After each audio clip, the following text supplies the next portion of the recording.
చంద్రబాబు గారు చెప్పిందే వేదం, టీడీపీ నాయకులు చెప్పిందే వేదం, లేకపోతే అదే చట్టం అనే విధంగా కూడా ఈరోజు రాష్ట్రంలో రాజ్యం వెళ్తున్నటువంటి పరిస్థితి రాష్ట్రంలో చూస్తా ఉన్నాం.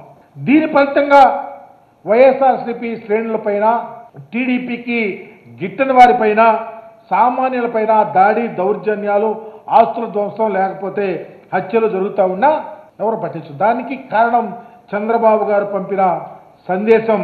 దానివల్ల పోలీస్ వ్యవస్థ క్రియాహీనంగా మారిపోయినటువంటి పరిస్థితి ఈ రాష్ట్రంలో చూస్తూ ఉన్నాం.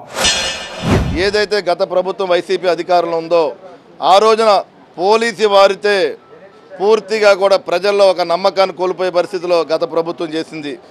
పోలీసు వారిని అడ్డంగా పెట్టుకొని, అధికారులను అడ్డంగా పెట్టుకొని, పోలీస్ అధికారులను భయపెట్టి మరి ఆ రోజున ప్రజలపై కానీ నాయకులపై కానీ కేసులు పెట్టే పరిస్థితి ఆ ప్రభుత్వం తీసుకొచ్చింది. ఈ రోజున ఏదైతే ఈ కూటమి అధికారంలోకి వచ్చింది గౌరవ ముఖ్యమంత్రి చంద్రబాబు నాయుడు గారు కానీ, గౌరవ డిప్యూటీ సీఎం పవన్ కళ్యాణ్ గారి వాళ్ళ ఆదేశాల మేరకు పూర్తిగా పోలీసు వ్యవస్థ ఏదైతే ఉందో పోలీసు వ్యవస్థని ప్రజలకి పనిచేసే విధంగానే, పూర్తిగా పనిచేసే విధంగానే మేము ముందుకు వెళ్తున్నామని చెప్పి సందర్భంగా తెలియజేస్తున్నాం. మేము